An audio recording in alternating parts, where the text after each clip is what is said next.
Hello and welcome to the May Collegial Conversation series by the PFS CARE project. This is our final talk this academic year. We're going to be focusing on resources and referrals. My name is Ashley Previs. I am the program coordinator for PFS CARE, and I'm also a licensed associate counselor in the state of Arizona. And I am joined today by my wonderful colleague. My name is Ana Maria Melendez, and I am a postdoctoral fellow that is supported the PFS CARE project, and I'm also a licensed clinical social worker. So before we get started, again, PFS CARE is supported by the Institute of Education Sciences through the U.S. Department of Education, and it is a grant awarded to Dr. Sarah Lyncham Johnson. And we just have a brief disclaimer. So today we're going to be talking about resources and referrals, where schools fit into that. We'd like to start with a brief overview of children's mental health needs post-COVID. I know this will probably be preaching to the choir, but we've got some pretty interesting data and statistics about what is going on for children's mental health following the end of the pandemic, and as we kind of transition into this post-COVID world and school system. We'll talk about some exacerbating disparities within children's mental health, and we'll reframe this in a social determinants of health framework. Then we'll move into talking about where do referrals and school referral systems fit into this, some potential barriers and how to overcome those, some tangible strategies, and then PFS CARE has developed a couple of documents, the referrals processing document and a resource list document that schools can utilize and add on to that feel right for them. And we'll make sure to put those in the Google Drive for your respective school. So to begin, let's talk about children's mental health needs in our post-COVID world. So prior to the pandemic, 1 in 5 children met the criteria for a mental disorder as by the DSM-5. So 20% of children had symptoms that met the criteria for some sort of mental disorder, ranging from mood disorder to neurodevelopmental, to anxiety and things like that. Prior to the pandemic, only 20% of those 1 in 5 children received mental health treatment for their symptoms. Now, we know that COVID was a stressor on the mental health of pretty much everyone, the mental health system. It was a global mental health epidemic that spanned from the pandemic as well, specifically for children. So a 2020 survey of 1,000 parents around the country facilitated by the Lurie Children's Hospital of Chicago found that 71% of parents said the pandemic had taken a toll on their child's mental health. And 69% of parents said the pandemic was the worst thing that had happened to their child. There's a lot of reasons for this, and we can go into that in the next slide, but just briefly, I want you to think about your classrooms, if you have children of your own, children in your life in some way, kind of how were they affected by the pandemic? Did you notice any sort of change in their mood, in their behavior, in the way that they presented themselves before the pandemic and afterwards? When we think about that, mental health crises have also been on the rise. So mental health related ER visits increased almost a quarter, so 25%, for children ages 5 to 11, and over almost a third, 31%, for children ages 12 to 17. And this is just 2020 data, I want to add. So we don't even have the data for 2021. And as we move into 2022, if these concerns are compounding on themselves, which most researchers think they are, and I'm sure when you look into your classroom as teachers and educators, I'm sure it seems as if these concerns are compounding on themselves as we kind of navigate this post-COVID world. And I think, as we all know, the pandemic not only created new issues, but it also exacerbated current disparities. So students who needed access to school-based services the most, particularly those in low SES backgrounds, have lower rates of counselors and school psychologists in their districts. The effects of COVID increased disparities that already existed for several groups, including girls, racially and ethnically minoritized groups, and other historically marginalized populations. There's a lot of contributors to this. First, we can talk about the adverse effects of lockdowns and social isolation. That really does a number on the developmental trajectory of children, both socially and cognitively and behaviorally. Educational adaptations, it was a struggle. And the APA Trends report stated that 1.6 billion children have suffered from some loss of education globally. So this is across the globe. Some loss of education has happened due to the shifting back and forth from virtual, the pauses in academic attainment and things like that. Loss of community support. So communities really shut down during the pandemic. So this loss of the community unit of, it takes a village to raise a child, that village kind of came to a standstill and had to rework itself during COVID. And that really had an effect on our children. Also, there's more individual significant contributors to disparities, grief and loss following the deaths of close loved ones, significant illnesses and major life transitions for many children has just further widened the gap of adaptive development. So a review by Saunders and colleagues found that the risk of loss was 1.1 to 4 times higher among racially and ethnically minoritized youth than non-Hispanic white children. Black and Indigenous youth had a risk of loss that was 2.4 to 4 times higher respectively than non-Hispanic white children. So our groups of children that have been historically marginalized already were experiencing and continue to experience exacerbating disparities in this post-COVID framework. And this is just to state, like, this is not going away. Children are really resilient. And we can see that as we've kind of adapted back into the normal. And at the same time, there are children where the stress is just compounding, and it's going to take a systems level intervention, a systems level framework and change to be able to adapt to this mental health epidemic. So one way to frame this is in a social determinants of health framework. So social determinants of health have a major impact on people's health and well-being and quality of life. From the US government, the social determinants of health framework that they've outlined is with 5 components. So education, access and quality, economic stability, social and community context, neighborhood and built environment, and healthcare access and quality.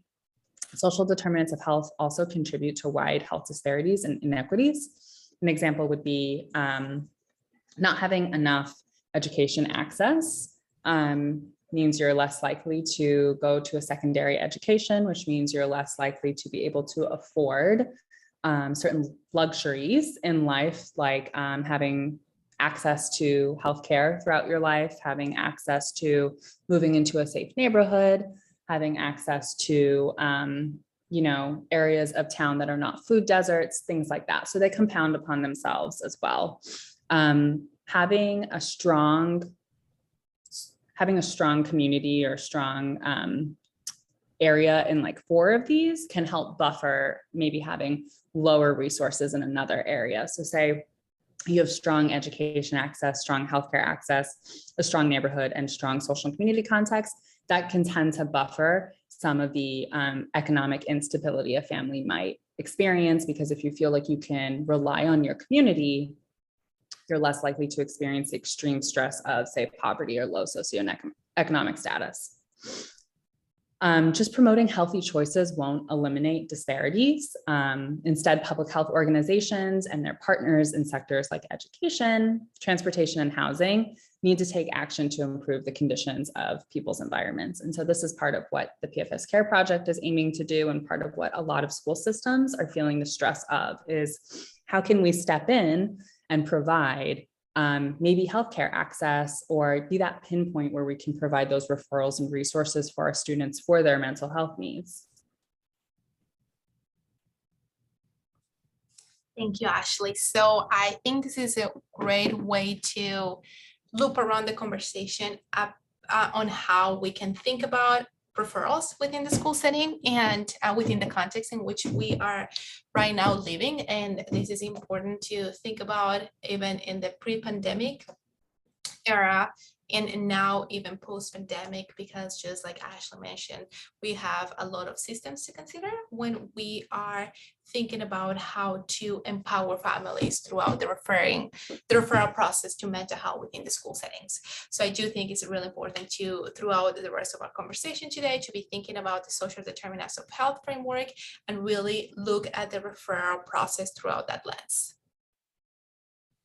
So first off, let's talk a little bit about how we can reframe referrals under this framework, because it is important to consider when we think about where and how the family fits within this referral process and how we can build on their strengths and really think about how we can create a stronger and more positive partnership with families to make this referral process a bit more adequate and a positive experience for families, particularly to those families that are struggling in many areas, academic and social areas.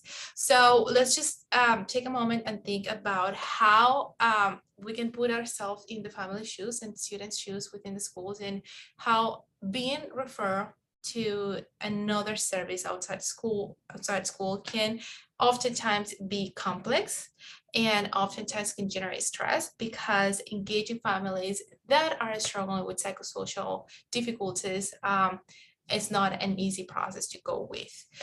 We really have to be thinking about families' previous experiences with referrals, how maybe their disengagement in referrals, it might be a product of many puzzle pieces that didn't work so well, and how we can utilize that historical information to make this referral process more positive for the families. So we also have to reflect on the family's previous experiences with other services, not just the school. What are the family's experiences, or previous experiences rather, with other mental health services? Or they're positive or they're negative? Did they encounter many challenges engaging in these services? And I do think going off this mindset is really important when we think about referring a student to other services in our communities. And then just let's take this as an opportunity to form positive relationships with families, and not just relationship, but partnership with families within the school setting. And this is because these positive partnerships working with families do have the potential to alter the way our families engage with these mental health services, and impact the way in which the referral process can look for these families, and might even impact the way in which this process can take place, or it can look like in the future. So let's just take a minute before I move on and reflect how we can utilize that social determinants of health and systemic lens into thinking about how we can make the referral process to other mental health or behavioral health agencies a bit more adequate and positive for the families we're working with.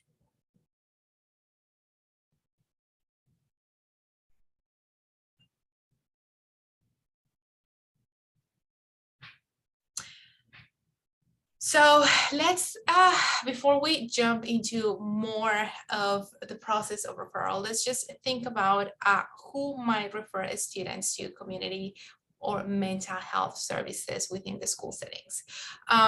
So a lot of families and even school staff think that these referrals have to come through a clinical staff within the school setting, or a leadership staff within the school setting, when in reality, anyone within the school setting can refer a student to a mental or behavioral health setting. So this includes school administrators, again, school psychologists, counselors, social workers, support staff, of course, teacher, librarian, coaches, and health staff, including nurses and health room aides. And this is really important to be thinking about, because a lot of the time we might see something in the school and we don't think we have the possibility to bring it about, and when we know that we can do or we can be a change agent within the school setting, that could a lot of the time facilitate conversations with teachers, facilitate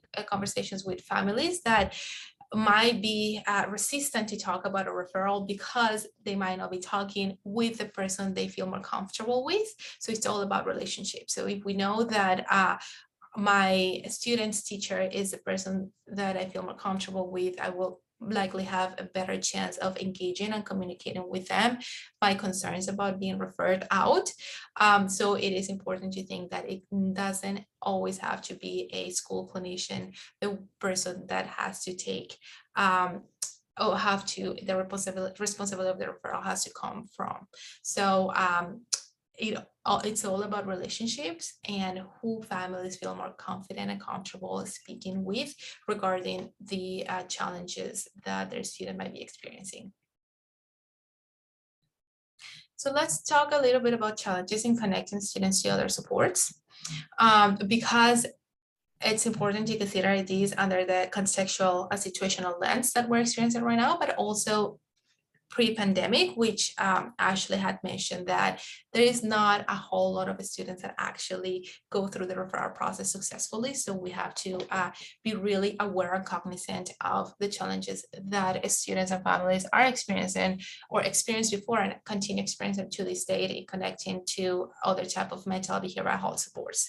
So first of all, unfortunately, child and family service systems often work in silos and they're not very well connected to each other. So schools work in a silo. Schools are great and are a great support system, and a school have many schools, of course, depending on the school, have a specific services that can be a support, an extra support to families, but not all the schools are that fortunate to count on this system. So this is when we have to rely on other systems outside the school settings. But unfortunately, schools and behavioral mental health settings don't have a standard way in which they can be connected to each other. So the fact that these two systems work in silos can oftentimes be an obstacle to school staff and families in getting in touch or accessing services outside of the school setting. So in thinking about this, we can all be thinking about how we can change this, how we can help schools and behavioral and mental health settings work together in a more collaborative manner. Like I mentioned before, there is a lack of a standard pathway to referrals. A lot of the times, each school, depending on their district or depending on their experiences, have specific ways in which they refer students, and a lack of a standard pathways can very well get in the way of referring students, because unless you know your school standard procedures and you might not be really familiar with that school, that can get in the way on how you are connecting a student or a family to other needed supports. Another challenge in connecting students to other mental or behavioral health supports is that oftentimes the families are absent from the conversations.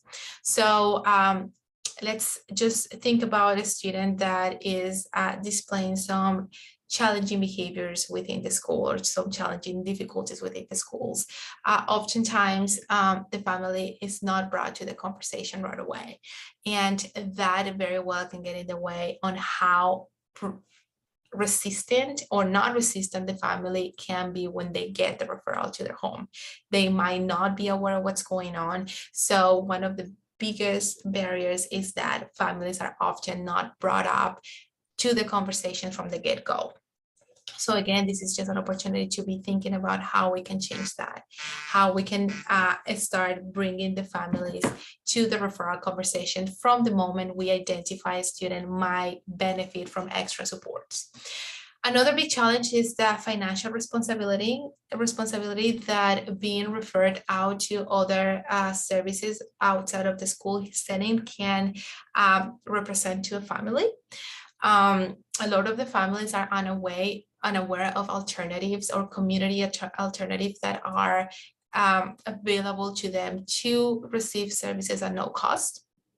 And a lot of the time there is funding, community funding available to schools as well as to families and children to receive mental health and behavioral health support at no cost. But unfortunately, there is an awareness for our community to know how to access this funding, on how to find places through which they can receive these type of services for either like sliding scale or no cost at all. So again, this is an opportunity to be thinking, what type of strategies can we put in place to help educate our community and help educate the families that go to our school to teach them that there are alternatives and the help is out there, and there are ways to access this help in ways in which is financially or fit their financial needs the best way they can. Power dynamics. A lot of the times families are afraid or are scared to reach out to school settings because they don't know how they're going to be perceived. And unfortunately, the relationship that many families have with school staff or even the teachers are not as safe as they probably would want them to be. So these dynamics get in the way of families really participating from this referral process. So again, this is an opportunity to be thinking how can we weigh this power and communication dynamics within the school to help empower families to be more present within the referral process. Oftentimes, we also see our students and our families from a deficit-based approach, and we think that the difficulties or the challenges in referring out or engaging with other needed supports for the students are the responsibility of the family, when in reality, a lot of the times the challenges that families experience accessing and being referred out, it is a result of many of the challenges that I just touched on. It's a result of the fact that schools and behavioral health and mental health settings work in silos. Might be the result that there are not standard pathways to referrals, or a result that families are from the get-go absent from conversations. So this is an opportunity to be reframing this and think about how we can come from a more strength-based perspective to see how we can empower families into participating on these referral processes for a better outcome.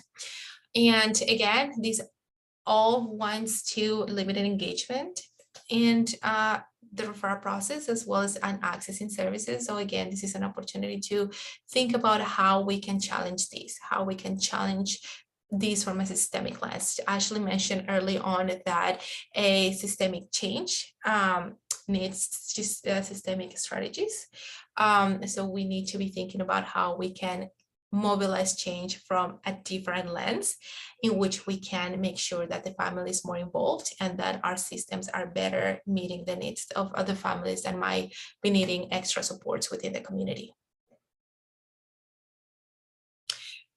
So this brings us on this very, very important conversation on how we overcome challenges. And these are many of the things I've already mentioned in the past slide. So the first one is, how can we empower families best in order for their voice to be more present in conversations about how to connect them to extra supports within the community? So this is just an invitation for everyone listening to this collegial conversation to think about what kind of tangible strategies are you already utilizing within your school setting to empower families? How are we making sure we're including the family voice into these conversations? Are we reaching out to families through phone calls? Are we talking about giving them choice, giving them the possibility to talk about what the preferences are? And a lot of the times, these are conversations that are not the priority, and I do understand, because there are many other priorities that might be taking place at the time that our referral might be brought to the table. But it's really important to always have this in the back of our heads. How can we provide families options so we can empower them to utilize their own voice? And all this is to have their voice more present in the table when we're considering engaging or accessing further supports for mental and behavioral health. We also have to talk about referrals from a family-centered perspective. And this means considering how the natural or formal supports from families can be an important piece in the puzzle that can help families access the services the school is suggesting or referring out. So be really thinking about having those conversations with the families to see what might be going on at home that can either facilitate or inhibit the process of referral, and not just the process of referral, but the process of engaging with needed services in the community. And this is all to foster safety. If families feel heard and if families feel that their voice is present in the table, that can foster safety and can foster positive relationships within the school setting. And this is all about, again, empowering families, and it's all about creating partnerships so we have a better outcome to the referral process, and we can not ensure, because it's really hard to ensure anything, but really increase those chances that the families we're thinking about referring to mental and behavioral health not only have their voice heard, but have less obstacles accessing services and engaging in services after they've received the referral. And just really quickly wanted to mention that this is all about collaboration and shared responsibility with the families. Like I mentioned before, families are most of the time absent from these conversations, and we really have to create a culture in which the responsibility to the referral process is not the school, or it's not the family, it's a shared responsibility from both of them. And again, this fosters safety and enhances or fosters more positive relationships in which families' voices can be heard more.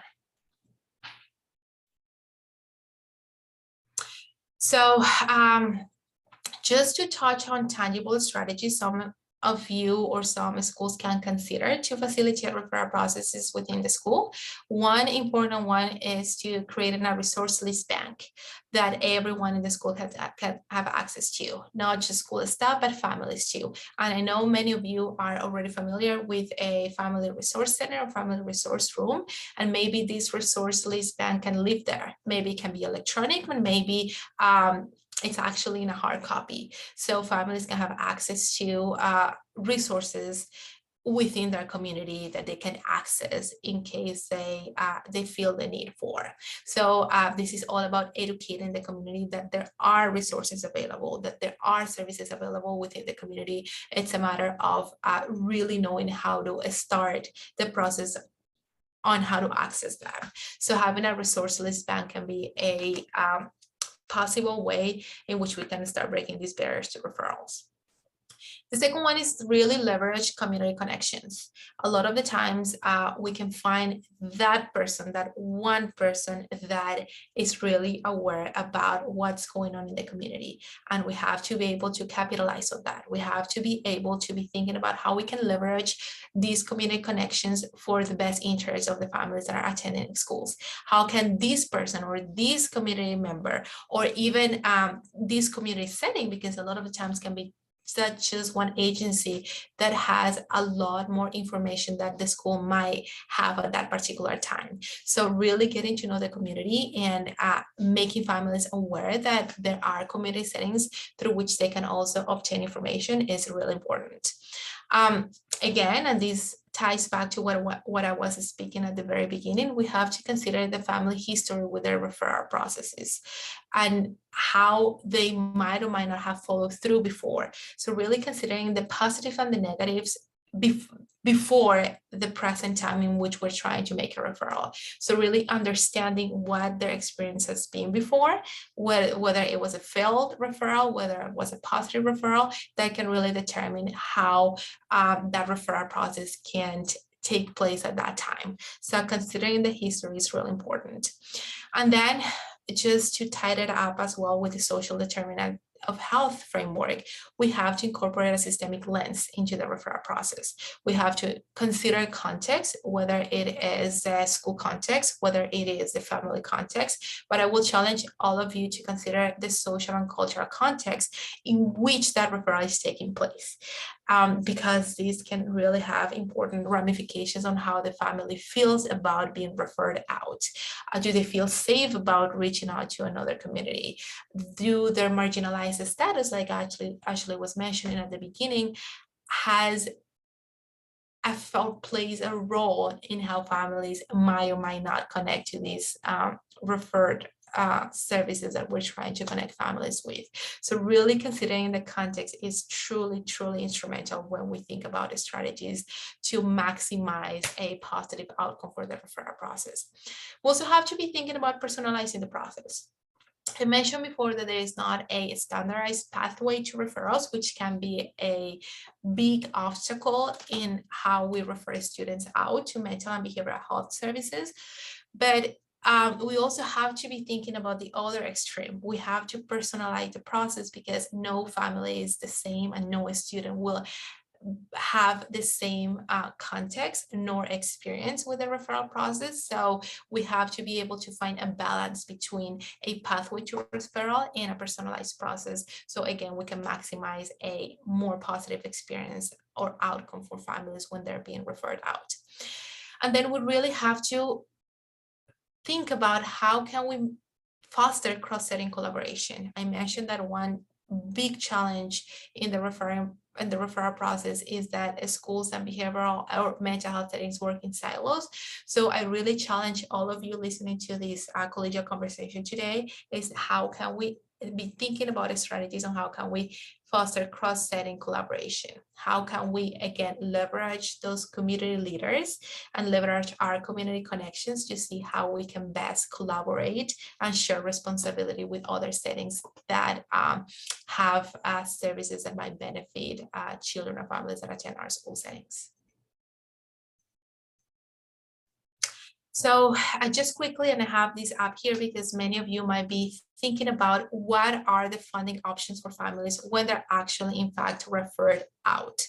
So like I said, a big challenge is that families think they might not be. A lot of our families live in precarious social as well as economic circumstances, and thinking about going to mental health or behavioral health services might be an added stress because affordability it's an issue these days on when we think about the services. So a challenge is that just thinking about we cannot afford it, families might be resistant to even accept the referral from the school. So there are options.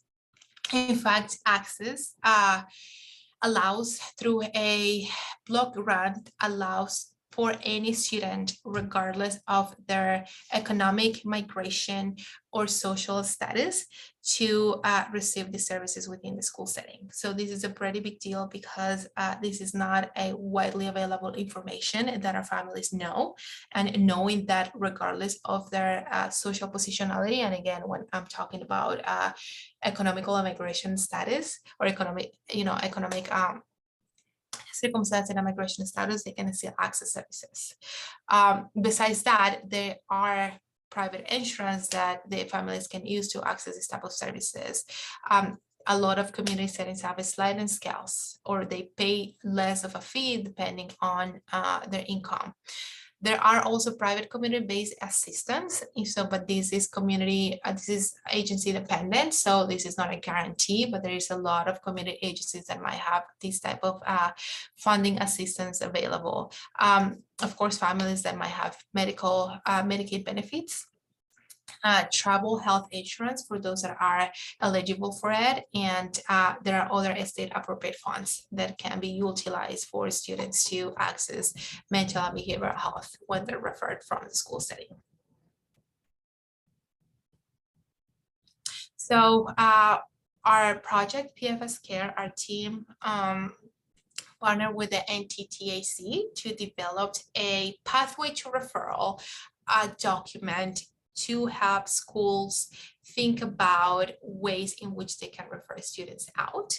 This is just a screenshot of what the document looks like, but the link is on the screen, and we'll make sure all these resources are up in each of your school Dropbox or Google Drive rather.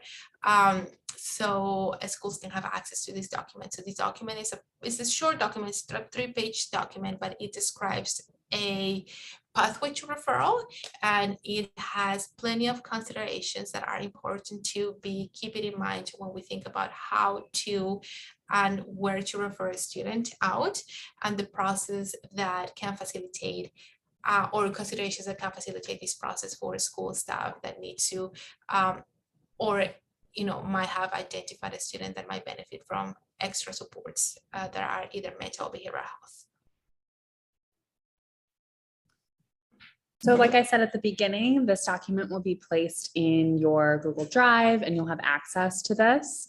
We also created something called a resource list, a family resource sheet. And this is something that can be taken and adopted to your school's need, your district's need, and organizations that have really shown to support families in your district. So we took it upon ourselves to kind of just start the resource list. Half the battle in figuring out resources for families, figuring out the referral pathway is really knowing like what exists. As Anna said earlier, a lot of families don't even know that these funding sources exist. And because mental and behavioral health systems and school systems tend to be siloed, it's really difficult for families to understand what pathways they can take. You don't know what you don't know. And so you don't know what organizations exist, what funding exists, what supports are really out there to help families and children. So we tried to start from kind of a funneled lens. Start with a good place to start on our family resource sheet is really an online self-screening for Arizona programs. This is a really wonderful resource. It's free. Do not need to enter any identifying information. Do not need to enter any sort of like social security number, citizen status, anything like that to kind of see what programs within the state of Arizona that you may qualify for, that a family may qualify for. However, questions and resources are only provided in English. So that's a limiting factor with the first self-screening for Arizona programs. There's also a Maricopa County. So if your district, your families that you're working with find themselves in Maricopa County, there's a resource information and referral line just by dialing 211 or by going to 211arizona.org.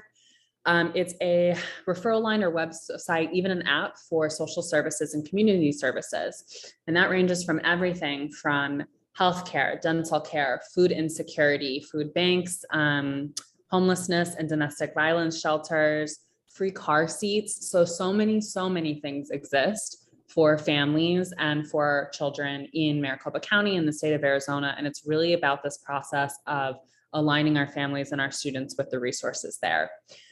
This family resource sheet, we could have created it and it would have been 100 pages long. We kind of had to scale it down to make it a little bit more approachable, but you can add to this for your school. Right now, the categories that we have are child care services and supports, employment assistant and financial services, food and nutrition supports and services, health, mental health, stress and coping supports, safety and domestic violence resources, secure housing assistance supports, and other miscellaneous services and organizations that might be of assistance to families.